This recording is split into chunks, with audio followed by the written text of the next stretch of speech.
பேச்சுவார்த்தைகளை நடத்தியதற்கு பிறகு சற்று நேரத்துக்கு முன்பதாக பாகிஸ்தான்ல இருந்து ஈரானுடைய வெளிவிவகார அமைச்சர் கிளம்பி மஸ்கட்டுக்கு போய்கிட்டு இருக்கிறார், ஒமானுக்கு போய் கொண்டிருக்கிறார்.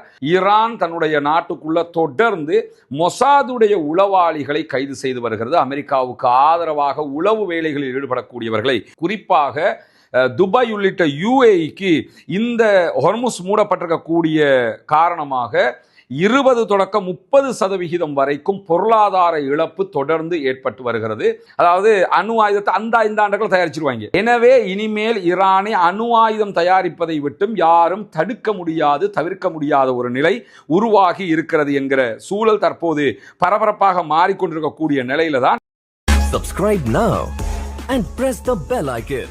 அன்பிற்கினிய சகோதர சகோதரிகளே, நம் அனைவர் மீதும் ஏக இறைவனுடைய அமைதியும் கருணையும் உண்டாகட்டுமாக என்கிற உயரிய பிரார்த்தனைகளோடு, பாலஸ்தீனம் மீதான இஸ்ரேலிய ஆக்கிரமிப்பு இராணுவத்தினுடைய 2 ஆண்டுகால யுத்தங்கள் ஒரு யுத்த நிறுத்தமாக மாற்றப்பட்டு இன்றோடு 197வது நாட்களை நாம் தாண்டி கொண்டிருக்கக்கூடிய சூழல்ல இன்றைய தினம் பாலஸ்தீனத்தினுடைய காசா பகுதியினுடைய தைரல் பலா நகராட்சியினுடைய நகராட்சி தேர்தல்கள் நடைபெற்றிருக்கிறது.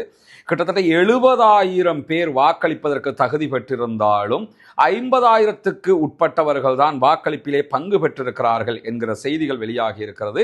ஆனால் இந்த வாக்களிப்பு விகிதம் என்பது உச்சகட்டமானது என்று பாலஸ்தீன அதிகார சபை தகவல் வெளியிட்டிருக்கக்கூடிய சூழல்ல இந்த தேர்தலினுடைய முடிவுகள் இதுவரைக்கும் வெளியாகல. ஒரு சில மணி நேரங்களுக்குள்ளாக அல்லது நாளைய தினம் இந்த முடிவுகள் வெளியாகுவதற்கான வாய்ப்புகள் இருக்கிற. இந்த தேர்தலில் நேரடியாக பாலஸ்தீன விடுதலை அமைப்பினர் போட்டியிடவில்லை, அவர்களுக்கு ஆதரவானவர்கள் போட்டியிட்டிருக்கிறார்கள் என்கிற செய்திகளை நம்ம ஏற்கனவே பார்த்திருக்கிறோம். இந்த சூழல்ல இன்றைக்கும் இஸ்ரேலிய ஆக்கிரமிப்பு இராணுவத்தினுடைய ஆளில்லா விமானங்கள் காசாவினுடைய சில பகுதிகள் மேல தாக்குதல்களை நடத்தி இருக்கிறது. 7 அப்பாவி சகோதரர்கள் படுகாயம் அடைந்திருக்கிறார்கள் என்கிற செய்திகளும் வெளியாகி இருக்கக்கூடிய சூழல்ல ஈரானுக்கும் அமெரிக்காவுக்கும் இடையிலான ஒரு பேச்சுவார்த்தை, பகிரங்க பேச்சுவார்த்தை நடத்துவதற்கான முன்னெடுப்பு பேச்சுவார்த்தைகள் பாகிஸ்தான் தலைநகர் இஸ்லாமாபாத்திலே நடைபெற்று வந்தது. குறிப்பாக நேற்று இரவு இஸ்லாமாபாத்துக்கு அப்பாஸ் அராக்சி, ஈரானுடைய ஃபாரின் மினிஸ்டர் வந்து இறங்கி இருந்தார். இன்றைய தினம் பாகிஸ்தானுடைய பிரதமர் ஷபாஸ் ஷரீஃபை சந்தித்து பேசியிருந்தார். அதேபோன்று பாகிஸ்தானுடைய இராணுவ தளபதி ஆசிம் முனீரையும் சந்தித்து பேச்சுவார்த்தை நடத்தியிருந்தார். பேச்சுவார்த்தைகளை நடத்தியதற்கு பிறகு சற்று நேரத்துக்கு முன்பதாக பாகிஸ்தான்ல இருந்து ஈரானுடைய வெளிவிவகார அமைச்சர் கிளம்பி மஸ்கட்டுக்கு போய்கிட்டு இருக்கிறார், ஒமானுக்கு போய் கொண்டிருக்கிறார்.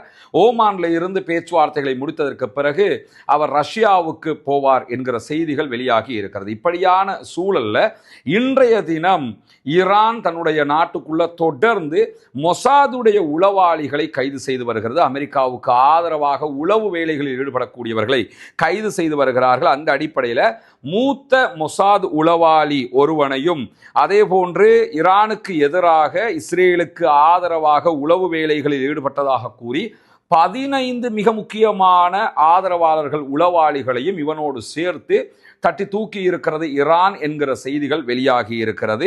ஈரானுடைய உளவுத்துறை, IRGCயினுடைய உளவுத்துறை இந்த செய்திகளை வெளியிட்டிருக்கிற அதே நேரத்தில் ஈரானின் பல பகுதிகளிலும் சுற்றி வளைப்பு தேடல்களை ஈரானுடைய IRGC தொடர்ந்து முடுக்கிவிட்டிருக்கிறது. ஓரிரு நாட்களுக்குள்ளாக 240க்கு மேற்பட்டவர்கள் கைது செய்யப்பட்டிருக்கிறார்கள். இன்றைய தினமும் இஸ்ரேலுக்கு உளவு பார்த்த குற்றச்சாட்டில் ஒருவன் பட்டிருக்கிறான்.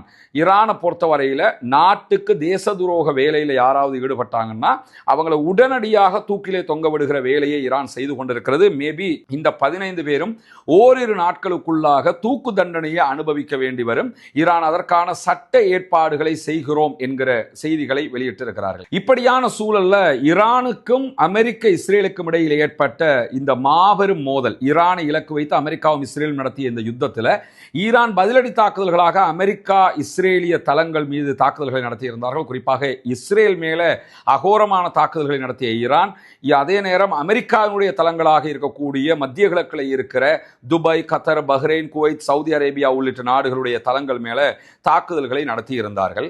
அதை தாண்டி ஹொர்முஸ் நீர்நிலையை இந்த நிமிடம் வரைக்கும் ஈரான் பிளாக் பண்ணி வச்சிருக்கிறாங்க, மூடி வச்சிருக்கிறாங்க. இந்த ஹொர்முஸ் மூடப்பட்டிருப்பதால் மத்திய கிழக்கில் இருக்கக்கூடிய குறிப்பாக வளைகுடா நாடுகள் மிக கடுமையான பொருளாதார பாதிப்புக்கு உள்ளாகி வருகின்றன என்கிற செய்திகள் வெளியாகி இருக்கிறது. அதிலும் இந்த கல்ஃப் கண்ட்ரிஸை நீங்கள் எடுத்துக்கிட்டீங்கன்னா, கல்ஃபில் Saudi Arabia plus Oman gulf கண்ட்ரிஸுக்குள்ளே வர மாட்டாங்க. ஆனால் அவங்க இணைச்சி தான் வச்சு கல்ஃப் என்ற கண்ட்ரிஸுக்குள்ளே இணைச்சி வச்சிருக்கிறாங்க. கல்ஃப்னு பார்த்தீங்கன்னா அவங்க வர மாட்டாங்க. ஆனால் நாங்களாம் கல்ஃப் கண்ட்ரிஸுங்கிற ஒரு கோலேஷனுக்குள்ளே வரும்போது ஓமானையும் சேர்த்துக்கிடுவாங்க. ஓமான் ப்ளஸ் சவுதி அரேபியா இந்த ரெண்டையும் தவிர்த்து மற்ற எல்லா நாடுகளுமே கல்ஃப் கண்ட்ரிஸுக்குள்ள கடுமையான பொருளாதார இறுக்கத்திற்கு தள்ளப்பட்டிருக்கிறார்கள். வருவாய் இன்மையை அவர்கள் சந்தித்து வருகிறார்கள். ஓமானை பொறுத்தவரையில் ஓமான் நேரடியாக ஹொர்முஸுக்குள்ள வரமாட்டாங்க. அதனால் அவர்களுடைய எண்ணெய் ஏற்றுமதி வளமை போன்று நடைபெற்று வருகிறது. சவுதியை பொறுத்தவரையில் சவுதியினுடைய பெரும்பாலான பகுதிகள் ஹொர்முஸுக்குள்ள வராது. 30% தான் பெரும்பாலும் ஹொர்முஸுக்குள்ள வரும். மற்ற பகுதிகள் எல்லாமே செங்கடல் பார்டரில் தான் அவங்க பிஸ்னஸ் பண்ணுவாங்க. எனவே சவுதிக்கும் இது பெரிய அளவில் இழப்பு கிடையாது, 30% இழப்பு தான் இருக்கிறது. மற்ற எல்லா நாடுகளுக்குமே பாரிய இழப்பாக இது மாறி இருக்கக்கூடிய சூழல்ல, குறிப்பாக துபாய் உள்ளிட்ட UAEக்கு இந்த ஹொர்முஸ் மூடப்பட்டிருக்கக்கூடிய காரணமாக 20 தொடக்கம் 30% வரைக்கும் பொருளாதார இழப்பு தொடர்ந்து ஏற்பட்டு வருகிறது. வளமையானவர்களுடைய பிசினஸ்ல இருந்து இந்த இழப்பு ஏற்பட்டு வருகிறது என்று UAEனுடைய சென்ட்ரல் பேங்க் வெளியிட்டிருக்கக்கூடிய அறிவிப்பில் நம்ம பார்க்க முடிகிறது. அதே நேரத்தில் கத்தர், குவைத், பஹ்ரைன் இந்த நாடுகளுடைய வாராந்த வருவாயை கணக்கிலிட்டு பார்க்கும்போது சுமார் 80% இழப்புகளை சந்தித்திருக்கிறார்கள். மற்ற நாடுகளை விட கத்தரும் குவைத்து, பஹ்ரைன் ஆகிய நாடுகள் தான் மொத்தமான இழப்பை சந்தித்து வருகிறார்கள். 80% வாராந்த வருமானத்தினுடைய இழப்புகள் அவர்களுக்கு ஏற்பட்டு வருகிறது. எனவே இதற்கெல்லாம் நிரந்தரமான தீர்வு என்னன்னு கேட்டால், ஹொர்முஸை திறப்பது, ஈரான் போடக்கூடிய நிபந்தனைகளுக்கு அமெரிக்காவை மண்டியிடச் செய்வது. இல்லைன்னு சொன்னால் ஈரான் இதே வேலையை பார்த்துக்கிட்டு இருப்பாங்க. இந்த நாடுகளுக்கெல்லாம் பெரிய சிக்கலாக அது மாறும் என்கிற ஒரு சூழல் உருவாகி இருக்கக்கூடிய நிலையில தான் சர்வதேச நாடுகளும் ஹொர்முஸ் நீர்நிலை திறக்கப்பட்டால் அங்கிருக்கக்கூடிய கன்னி வெடிகளை அகற்றுகிற பணியில் நாங்கள் இணைந்து கொள்வோம் என்று அறிவித்துக் கொண்டிருக்கிறார்கள். முதல் அதை எப்போ திறப்பானுங்கிற கேள்வியே இருக்கிறது. திறந்ததுக்கு பிறதானே அதில் நாங்கள் கலந்துக்கிறோம்ங்கிறத அறிவிக்கணும். ஆனால் இன்னைக்கு ஜெர்மன் வெளியிட்டிருக்கக்கூடிய அறிவிப்பில் அவர்களுடைய கன்னி வெடி அகற்றக்கூடிய கப்பல் 40 பேரை கொண்ட கப்பலை நாங்கள் ஹொர்முஸுக்கு அனுப்புறதுக்கு தயாராக இருக்கிறோம்.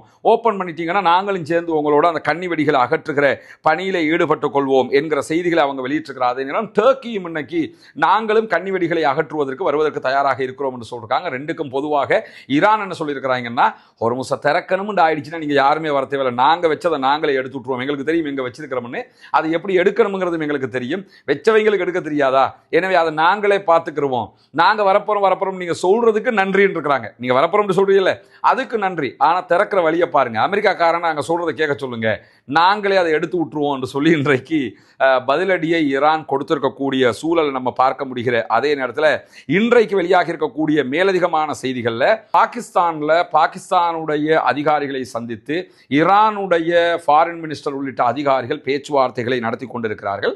இந்த பேச்சுவார்த்தைகளில் ஒரு விஷயத்தை நீங்கள் கவனிச்சுக்கிறோம்னா, வளமையான செய்திகளில் ஈரான் பாகிஸ்தானோட மத்தியஸ்தம் வச்சு பேச்சுவார்த்தை நடத்துகிறதுங்கிறது பிரபலமானது, அதுதான் 80% விஷயம்னு புரிஞ்சுக்கிறீங்க. ஆனால் ஈரான் பாகிஸ்தானோடு மாத்திரம் பேச்சுவார்த்தைகளை அமெரிக்காவோடு தொடர்பு படுத்தவில்லை. ஓமானை வைத்தும் பேச்சுவார்த்தை நடத்துறாங்க, மேலதிகமாக மாஸ்கோவை வைத்து பேச்சுவார்த்தை நடத்துறாங்க. ரஷ்யாவும் இந்த பேச்சுவார்த்தைகளில் ஈடுபட்டு வருகிறது.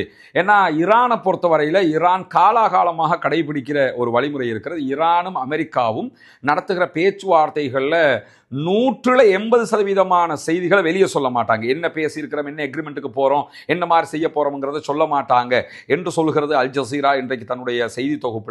அவர்கள் சொல்லும்போது தான் மேலதிகமாக என்ன சொல்கிறாங்கன்னா, எனவே என்னென்ன ஒப்பந்தம் இதில் வரப்போகுதுங்கிறத அவங்க சொல்கிறது தான் மொத்தமான செய்தின்னு நம்ம புரிஞ்சுக்கிற முடியாது. அவங்க சொல்லாத செய்திகளும் இருக்கிறது. காரணம் என்ன, பாகிஸ்தான் மெயினான என்று பேச்சுவார்த்தை நடத்துகிறது, அதே நேரம் ஓமானும் சில பேச்சுவார்த்தைகளை நடத்துகிறது, அதே போன்று மாஸ்கோவும் சில பேச்சுவார்த்தைகளை நடத்துகிறது என்கிற செய்திகள் வெளியாகி இருக்கு. அதனால தான் பாகிஸ்தானுக்கு போய் பேசிட்டு அடுத்ததாக ஓமானுக்கு போறாங்க, ஒமான்ல இருந்து கிளம்பி ரஷ்யாவுக்கு போறாங்க.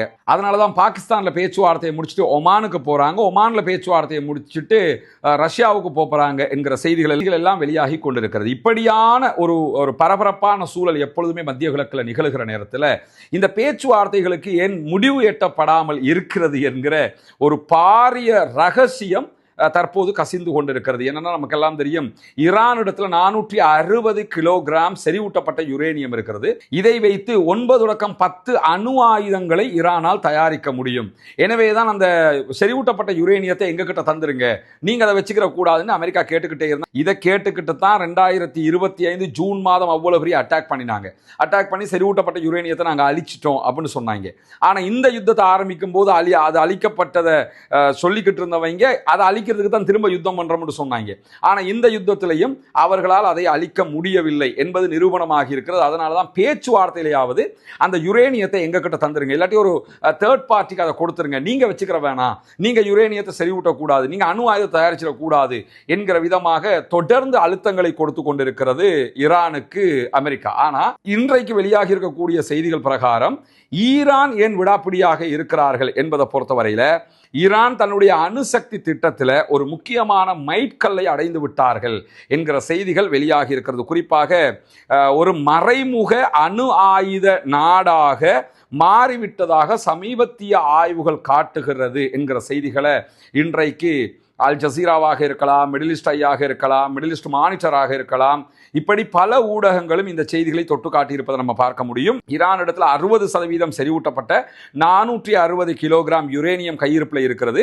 இதை குறுகிய காலத்துக்குள்ளாக அவர்கள் ஒரு அணு ஆயுதமாக மாற்றிவிட முடியும் என்கிற நிலையில இப்பொழுது ஈரான் அணு ஆயுத வாசலில் நிற்கிறது என்கிற செய்திகள் வெளியாகி இருக்கிறது.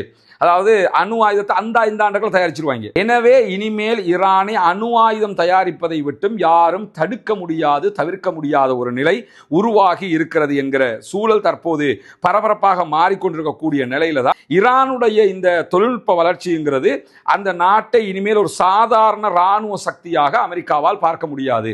ஏன் நார்த் கொரியா மேல அட்டாக் பண்ணாம இருக்கிறாங்கன்னா, நார்த் கொரியாட்ட அணு ஆயுதம் இருக்கிறது. பாகிஸ்தான் மேல சண்டை பிடிச்சாலும் அப்படி நார்மலா 2 நாடும் போய்க்குது எதுக்குன்னு கேட்டா, பாகிஸ்தான்டையும் அணு ஆயுதம் இருக்குது, இந்தியாட்டையும் அணு ஆயுதம் இருக்குது. அதே மாதிரி ரஷ்யாவாக இருக்கலாம் அல்லது பிரான்ஸாக இருக்கலாம், அதே போன்று பிரித்தானியாவாக இருக்கலாம். இவங்கள்ட்ட 9 நாடுகள் கிட்டத்தட்ட அணு ஆயுதம் வச்சுக்கிட்டு இருக்கிறாங்க. 10ஆவதாக இஸ்ரேல் வச்சுக்கிட்டு இருக்கிறாங்க. ஆனால் இஸ்ரேல் எங்கள்கிட்ட அணு ஆயுதம் இருக்குன்னு சொல்றதும் இல்லை, இல்லைன்னு சொல்லி மறுக்கிறதும் இல்லை. இப்பொழுது இந்த 10ஆவது இடம் இஸ்ரேல் என்று வச்சுக்கிட்டீங்கன்னா 11ஆவது இடமாக ஈரான் மாறி இருக்கிறது. எனவே ஈரானோடு இனிமேல் சண்டையிடுவது என்பது சாதாரணமான விஷயம் கிடையாது.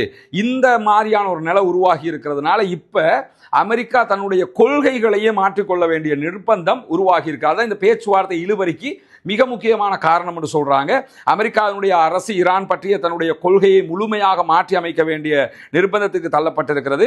குறிப்பாக இனிமேல் அணு ஆயுதம் தயாரிக்கவே மாட்டோம் என்று ஈரான் சொன்னாலும் அவங்க வாசலுக்கு வந்துட்டாங்க, கன்ஃபார்மா தயாரிச்சிருவாங்க. இனிமே ஈரானோட சண்டை பிடிச்சு அதை அழிக்கிறதுங்கிறது அசாத்தியமானது. ஈரானுடைய அணுசக்தி திறனை இனி மறுக்க முடியாத ஒரு பேருண்மையாக அமெரிக்கா ஏற்றுக்கொள்ள வேண்டிய நிலை உருவாகி இருக்கிறது.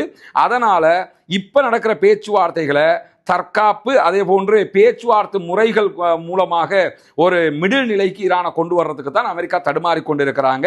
குறிப்பாக ஈரான் இந்த நிழல் அணு ஆயுதத்தை பெற்றுக்கொண்டிருக்கக்கூடிய காரணத்தினால வளைகுடாவில் ஒரு நிழல் அணு ஆயுதம் கொண்ட பாரிய ஆயுத சக்தி கொண்ட ஒரு நாடாக தற்போது ஈரான் மாறி இருக்கிறது. இது வளைகுடா நாடுகளுக்கு ஒரு பெரிய பிரச்சனை. என்னன்னா, அவங்கள்ட்ட அணு ஆயுதம் கிடையாது, ஈரான்ட்ட இருக்குதுங்கிறது. எல்லாத்துக்கும் மேல அமெரிக்காவுக்கு ஒரு பெரிய தலையடியாக மாறிடுச்சு. சும்மா இருந்திருந்தா கூட அவங்க சும்மா இருந்திருப்பாங்க. யுத்தம் பண்ணுகிறோம் பேர் வழின்னு சொல்லி அவங்கள அணு ஆயுதத்தை தயாரிக்கிற இடத்துக்கு கொண்டு வந்து விட்டுட்டாங்க. எனவே இனிமேல் ஈரானை அணு ஆயுதம் அற்ற நாடு என்கிற இடத்துல வச்சு பார்க்க முடியாது. அவர்கள் ஒரு நிழல் அணு ஆயுதத்தை தயாரித்து விட்டார்கள். அப்படின்னா நிழல் அணு ஆயுதம் என்னன்னா, அணு ஆயுதத்தில் வாசலுக்கு வந்துட்டாங்க, அடுத்த அணு ஆயுதம் தான். எனவே அவங்க இனிமே அவங்க பின்வாங்க. அதனால தான் எத்தனை பேர் செத்தாலும் பரவாயில்லை, எவ்வளவு இழப்பு வந்தாலும் நாங்கள் விட்டு கொடுக்க மாட்டோம்ங்கிறாங்க. ஏன்னா அவ்வளவு தூரம் வந்துட்டு நம்ம மேலே யுத்தம் பண்ணினாங்கிறதுக்காக விட்டுட்டு போவானா? அதை கையில் வச்சுக்கிறதுக்கு தான் பார்ப்போம். அந்த ஏற்பாடுகளை தற்போது ஈரான் உச்சமாக செய்து கொண்டு இருக்கிறது. கடந்த ஜூன் மாதம் 2025 அமெரிக்கா ஈரான் மேல தாக்குதல் நடத்தியது. பிறகு இந்த பிப்ரவரி மாதம் 28 தாக்குதல்களை ஆரம்பித்து 40 நாட்கள் யுத்தம் செய்தும் ஈரானுடைய அணுசக்தி வல்லமையை அவர்களால் அளிக்க முடியாமல் போய்விட்டது. ஈரான் தன்னுடைய தலைவர்கள் என்று பல பேரை இழந்தாலும் தொழில்நுட்ப வல்லமையை இழக்கவில்லை. தொழில்நுட்ப வல்லமையை பாதுகாத்து கொண்டது.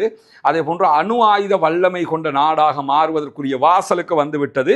அமெரிக்கா இனி ஈரானை அச்சுறுத்துவதை விட என்ன பண்ணலாம் என்று சொன்னா, மிடில் ஈஸ்ட் மானிட்டர் சொல்லக்கூடிய ஒரு செய்தியில் என்ன சொல்றாங்கன்னு கேட்டா, இதற்கு பிறகு அணுசக்தி சமநிலையை பேணக்கூடிய ஒரு நாடாக ஈரானை வைத்துத்தான் அமெரிக்கா ஈரானை அணுக வேண்டியிருக்கிற நியூக்ளியர் பேலன்ஸான ஒரு நாடாக தற்போது ஈரானை அவர்கள் அணுக வேண்டிய நிர்பந்தத்திற்கு தள்ளப்பட்டிருக்கிறார்கள்.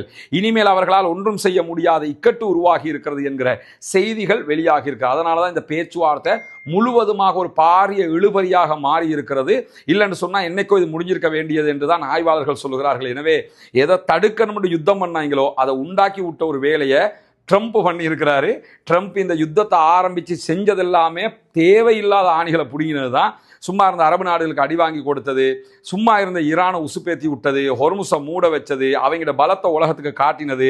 அமெரிக்காக்காரன் தான் உலகத்தில் எல்லாமே என்று உலகத்துக்கே பயம் காட்டிக்கிட்டு இருந்தவங்க இவங்கெல்லாம் டம்மி பீஸ்ன்னு ஈரானை வச்சு அமெரிக்காவை டம்மி ஆக்கினது. இந்த மாதிரி வேலைகளைத்தான் அமெரிக்க அதிபர் டொனால்ட் ட்ரம்ப் செய்திருக்கிறார் என்கிற செய்திகள் தான் இன்றைக்கு வெளியாகி இருக்கிறது. பொறுத்திருந்து பார்ப்போம் என்னவெல்லாம் நடக்கிறது என்பதை.